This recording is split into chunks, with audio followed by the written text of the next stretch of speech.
O'zbekiston Respublikasi Harbiy xavfsizlik va mudofaa universiteti, Axborot kommunikatsiya texnologiyalari va harbiy aloqa instituti.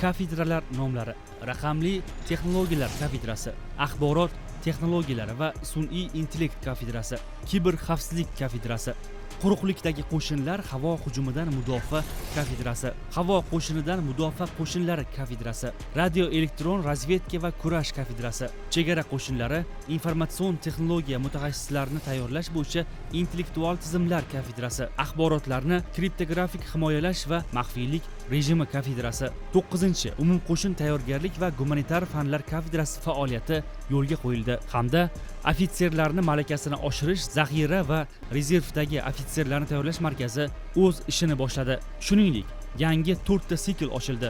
Sun'iy intellekt sikli, info kommunikatsiya sikli, avtomatlashtirilgan boshqaruv sikli, 4-chi uchuvchisiz uchish apparatlariga qarshi kurash sikli. Bu kabi o'zgarishlar kursantlarning zamonaviy harbiy bilimlarga ega bo'lishi uchun yordam beradi.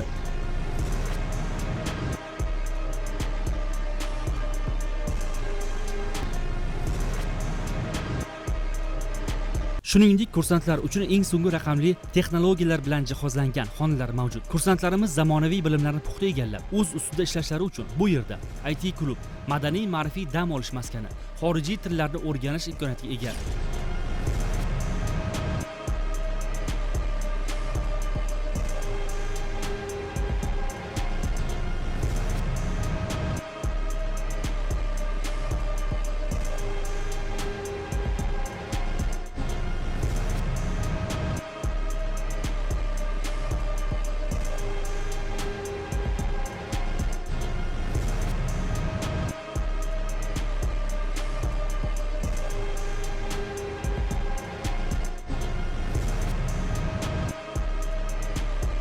Bir so'z bilan aytganda, harbiy oliygohimizda vatanimiz ravnaqiga o'z hissasini qo'shuvchi, malakali, bilimli ofitser kadrlarni tayyorlash eng ustuvor vazifalardan biri etib belgilangan.